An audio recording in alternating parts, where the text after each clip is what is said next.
ഏതെങ്കിലും ഒരു മതവിഭാഗത്തിന്റെ ആഘോഷങ്ങൾ, അവരുടെ ആരാധനയുമായി ബന്ധപ്പെട്ട സംഗതികൾ, അതുമായി ബന്ധപ്പെടുന്ന ഒരു പ്രവർത്തനത്തിലും ഒരാശംസ നേരൽ മാത്രമല്ല, അതുമായി ബന്ധപ്പെടുന്ന കാര്യങ്ങളിൽ ഏർപ്പെടുക എന്നുള്ളത് ഒരു മുസ്ലിമിനെ സംബന്ധിച്ചിടത്തോളം പാടില്ലാത്ത സംഗതിയാണ്.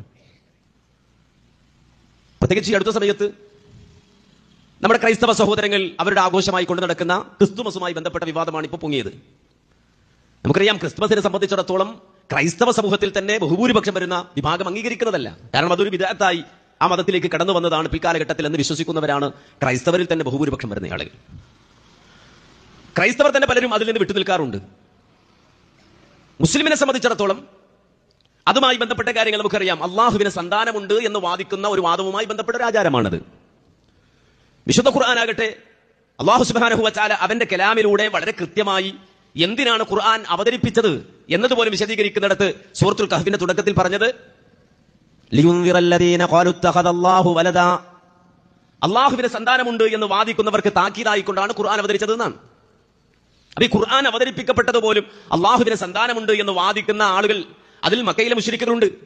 അള്ളാഹുവിന്റെ മലായിക്കത്തുകൾ ബനാത്തുള്ള, അള്ളാഹുവിന്റെ പെൺമക്കളാണ് എന്ന് വാദിക്കുന്ന ആളുകൾ മക്കാ മുശ്രിക്കുകളുടെ ഇടയിലുണ്ട്.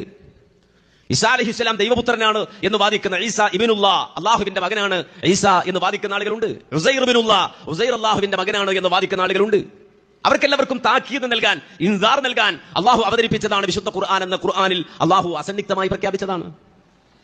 വിശുദ്ധ ഖുർആൻ സൂറത്ത് മറിയമിൽ മേരിയെ സംബന്ധിച്ച മറിയം ബീവിയെ പറ്റി, ഈസാ നബിയുടെ ഉമ്മയെ പറ്റി പറയുന്ന അധ്യായത്തിൽ അള്ളാഹു വിശദീകരിച്ചത് വഖാലു ഇത്തഖദർ റഹ്മാനു വലദാ ലഖദ് ജിഅ്തും ശൈഅൻ ഇദാ തകാദു അസ്സമാവാതു യതഫത്തർന മിൻഹു വതൻശഖുൽ അർളു വതഖിറുൽ ജിബാലു ഹദ്ദാ അൻ ദഅു ലിർറഹ്മാനി വലദാ വമാ യൻബഗി ലിർറഹ്മാനി അൻ യത്തഖിദ വലദാ.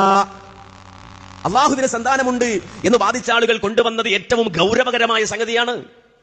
തകാദു അസ്സമാവാതു യതഫത്തർന മിൻഹു വതൻശഖുൽ അർളു വതഖിറുൽ ജിബാലു ഹദ്ദാ. ആ വാദത്തിന്റെ ഗൗരവം നിമിത്തം ആകാശം പൊട്ടിക്കീറാറായി, ഭൂമി പൊട്ടിപ്പിളരാറായി, പർവ്വതങ്ങൾ പൊടിഞ്ഞു പോകാറായി.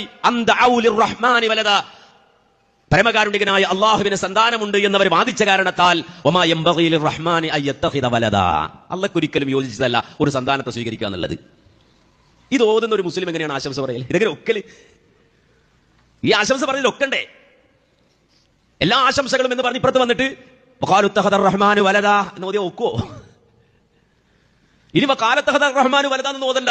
എല്ലാ ദിവസവും വിശ്വാസികൾ നിസ്കാരശേഷവും കിടക്കുമ്പോഴും ഒക്കെ ഓതുന്ന സൂറത്താണല്ലോ സൂറത്ത് ഇഖ്ലാസ്. അവിടെ എന്താ പറയുന്നത്? ഖുൽ ഹുവല്ലാഹു അഹദ് അല്ലാഹുസ് സമദ് ലം യലിദ് വലം യൂലദ് വലം യകുൽ ലഹു കുഫുവൻ അഹദ്. അല്ലാഹ് ഏകനാണ് എന്ന് പറഞ്ഞാൽ അദ്വിതീയനാണെന്ന് പറയൂ. അല്ലാഹുസ് സമദ്, അല്ലാഹു നിരാശ്രയനായ യജമാനനാണെന്ന് പറയൂ.